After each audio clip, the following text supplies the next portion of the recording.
하나님 말씀 누가복음 12장 1절부터 12절까지 말씀. 그동안에 무리 수만 명이 모여 서로 밟힐 만큼 되었더니 예수께서 먼저 제자들에게 말씀하여 이르시되 바리새인들의 누룩 곧 외식을 주의하라.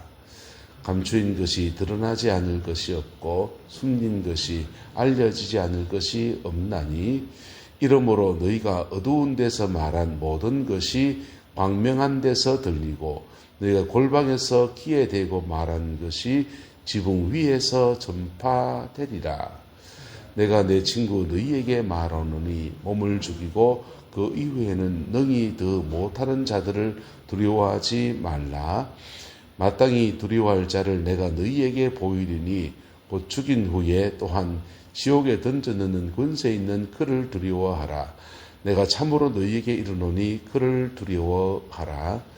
참새 5마리가 두 아사리온에 팔리는 것이 아니냐. 그러나 하나님 앞에서는 그 하나도 잊어버린 바 되지 아니하는도다. 너희에게는 심지어 머리털까지도 다 세신 바 되었나니 두려워하지 말라. 너희는 많은 참새보다 더 귀하니라. 또한 내가 또한 너희에게 말하노니 누구든지 사람 앞에서 나를 시인하면 인자 앞에서도 하나님의 사자들 앞에서 그를 시인할 것이요 사람 앞에서 나를 부인하는 자는 하나님의 사자들 앞에서 부인을 당하리라. 누구든지 말로 인자를 거역하면 사하심을 받으려니와 성령을 모독하는 자는 사하심을 받지 못하리라. 사람이 너희를 회당이나 위정자나 권세 있는 자 앞에 끌고 가거든 어떻게 무엇으로 대답하며 무엇으로 말할까 염려하지 말라. 마땅히 할 말을 성령이 곧 그때에 너희에게 가르치시리라 하시니라. 아멘. 이 말씀의 권면을 이루어내는 저와 여러분 되시기를 예수님의 이름으로 축복합니다. 예수님께서 그동안에 무리 수만 명이 모여서 서로 밟힐 만큼 되었다 했어요. 무리가 수만 명이 모였다. 어마어마한 군중되지 않습니까? 근데 무리 수만 명 모였는 데서 주님은 먼저 누구를 챙기십니까? 제자들을 챙기십니다. 예수님은 수많은 무리에도 관심이 있으십니다. 예수님의 사역을 보면요. 예수님 초기 사역은 주로 무리들 사역이에요. 영자를 고치고 그냥 죽은 자를 살리고 이적을 행하고 오병이의 이적이 일어나고 이러면서 무리들이 그냥 중심이 됩니다. 그런데 예수님 후반부 사역에 공생의 후반부 사역에 가면 제자 사역이 중심이 됩니다. 이 두 가지가 조화를 이루어 갑니다. 우리에게는 구원의 은혜, 회개하라, 천국이 가까웠다, 이렇게 천국으로 초청하는 메시지가 주어진다면 제자들에게는 좀 더 깊은 제자도에 관한 말씀을 주시는 겁니다. 오늘도 주님은 무리가 수만 명이 모였는데 그 무리들 중에서 제자들에게 특정해서 말씀을 주십니다. 제자도에 관한 말씀이지요. 그 중심의 말씀이 뭡니까? 바리새인의 누룩, 곧 외식을 주의하라 이렇게 말했습니다. 외식은 뭔지 알지 않습니까? 겉으로 이렇게 거치려고 하는 것들을, 겉으로 하는 것들을 이렇게 남을 의식해, 사람을 의식해서 겉으로 하는 것들을 외식이라고 합니다. 누룩은 어떻습니까? 누룩은 보이지 않아요. 빵을 반죽할 때 이걸 누룩을 넣고서 이렇게 놔두면 부풀하게 부풀어 오르는데 따뜻한데 처음 밀가루 속에 있을 때 보이지 않습니다. 하지만 점점 더 그 밀가루를 변화시킵니다. 그래서 긍정적으로 쓰일 때는 누룩은 변화를 말하는 거예요. 그래서 밀가루의 특성을 바꾸어서 딱딱한 빵을 부들부들한 빵이 되게 하고 이걸로 누룩으로 술도 담지 않습니까? 어쨌든 변화를 말합니다. 그런데 부정으로 말하면 부패가 되어집니다. 원래의 성질에서 바꾸어서 안 좋은 쪽으로 변화시키는 그런 면을 말하기도 합니다. 특별히 은밀하게 변화되어지는 모습을 누룩이라고 그렇게 주님은 표현한 것 같습니다. 바리새인은 외식하는 신앙 때문에 그 내면에 서서히 부패가 일어나고 변화되어져 버리고 본질에서 이탈했다. 이런 얘기를 지금 하고 있는 것입니다. 우리는 그리스도의 무리 안에서 구원받은 사람 안에서 특별히 제자도의 길을 걸어가는 사람입니다. 할렐루야. 예수님의 사람의 신앙의 등급은 말하면 이렇습니다. 처음에는 많은 무리들이에요. 무리들 중에서 제자를 뽑습니다. 12제자가 있고요. 70여 제자가 있고요. 뭐 또 더 깊은 의미에서 숫자를 더할 수 있는 제자가 있습니다. 그 제자들 중에서 파송, 샌드, 보내는 사람으로서 사도행전 사도가 되었습니다. 한번 따라서 무리, 제자, 사도. 우리는 지금 사도란 용어가 좀 낯선 용어가 돼서 그렇지만은 초대교회의 사도란 용어는 그냥 대사란 뜻이에요. 대사. 대한민국 대사로 어디에 파송했다 할 때 그것을 사도라고 합니다. 아포스토로스는 말이 대사거든, 대사. 그래서 헬라어 그냥 대사 어디에 파송했다라는 뜻으로 그냥 그렇게 사용하는데 예수님 12사도 시대가 있고 그 다음에 속사도 시대가 있고 교부 시대가 있고 뭐 그러다 보니까 그리고 12사도 시대 때 성경 정경을 완성한 그런 특별한 시대다 보니까 그 시대를 사도의 시대라고 했고 그 사도의 시대는 다시 오지 않는다라고 하는 고정관념이 있습니다. 용어에 집착하지 말고 보냄받은 제자 이렇게 보면 사도지요. 사도행전의 제자와 복음서의 제자는 결이 다릅니다. 복음서의 제자는 우중추중하기도 하고 넘어지기도 쓰러지기도 하면서 그렇게 예수님 책망도 받고 그래 배워가는 제자들입니다. 사도행전의 제자들은요. 들은 배운 제자들이 성령을 바꿔서 보냄받은 제자의 예정으로 그렇게 걸어가는 겁니다. 그래서 구원받은 사람들을 주님은 제자로 만드시고 제자가 된 사람들 중에서 샌드, 파송받은 제자, 사도적 사역으로 그렇게 끌어가시는 거예요. 그래서 이 여정을 잘 걸어가는 저와 여러분 되시기를 예수님의 이름으로 축복합니다. 사도 바울이 예수님 핍박하는 사람이었습니다. 그런데 그가 예수를 믿는 사람이 되었습니다. 다메섹의 극적인 회심을 통해서 예수를 믿게 되었습니다.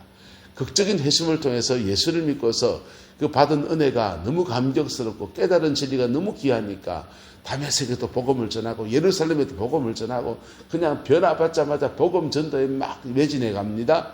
주님은 그를 아라비아로 보내십니다. 보내서 사람과의 만남을 다 차단하고 혼자 성경을 연구하고 깨닫고 진리 안에 바로 쓰고 하는 제자의 시간을 허락하십니다.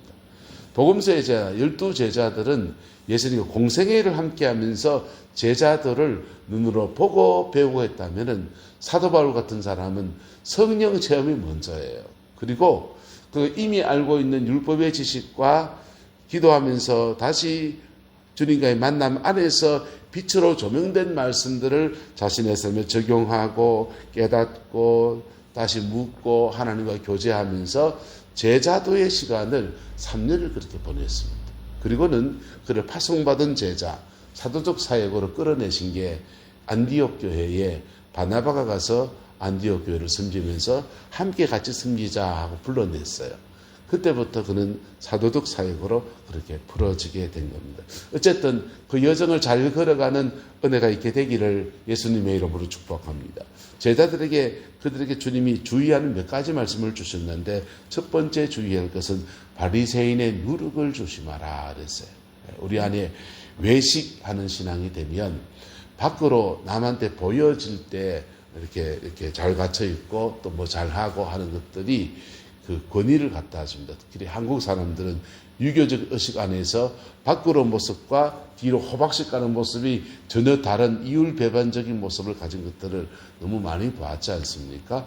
너희도 그런 모습이 될 수 있다라는 것을 주님이 주의를 주고 계십니다.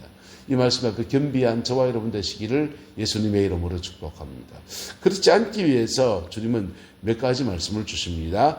감추인 것이 드러나지 않을 것이 없고 숨긴 것이 알려지지 않을 것이 없다. 감춘다고 감춰지나 이 말입니다.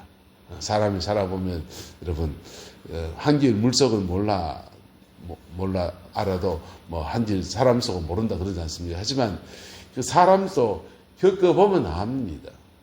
한번 겪어보고 공동체 생활 해보면 같이 여행을 가보면 압니다.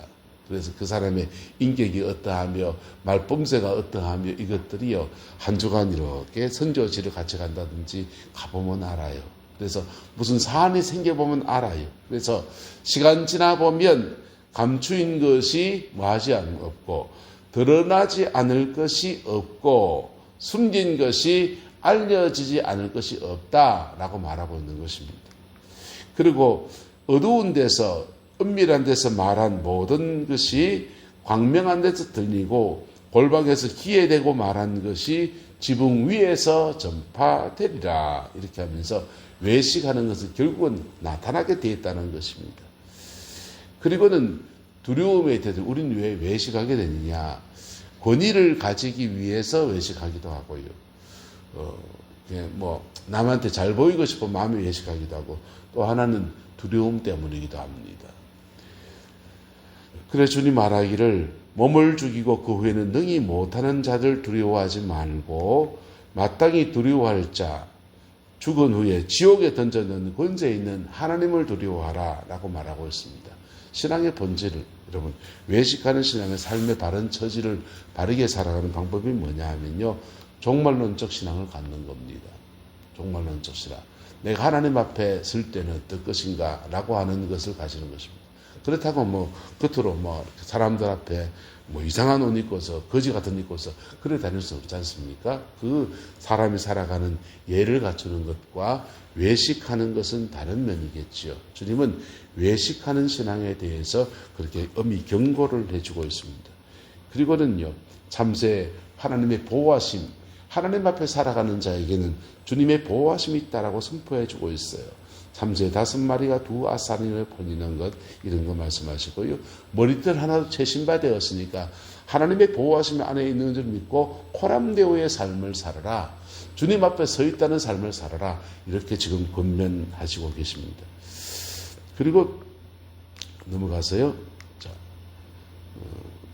성령 모독에 대한 성령 해방죄에 대한 말씀을 하고 있습니다. 성령 해방죄 누가 지을 가능성이 있습니까?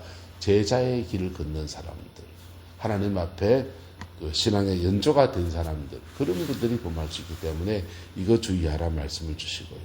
그리고 어떤 핍박을 받을 제자도의 길을 걸어가는 여정에서 너희는 핍박받을 수 있는데 그때 두려워하지 말고 하나님의 보호하심과 그때 하나님이 너희에게 준 그 말씀 앞에 겸허하게 외치고 순종하며 나아가라. 이렇게 지금 권면하고 있습니다. 우리는 교회 안에서 무리의 신앙생활 하는 분들에게 있습니다. 그분들은요, 구원의 진리가 중요합니다. 심지어 그분들은요, 예배당에 밥 먹으러 오기도 합니다.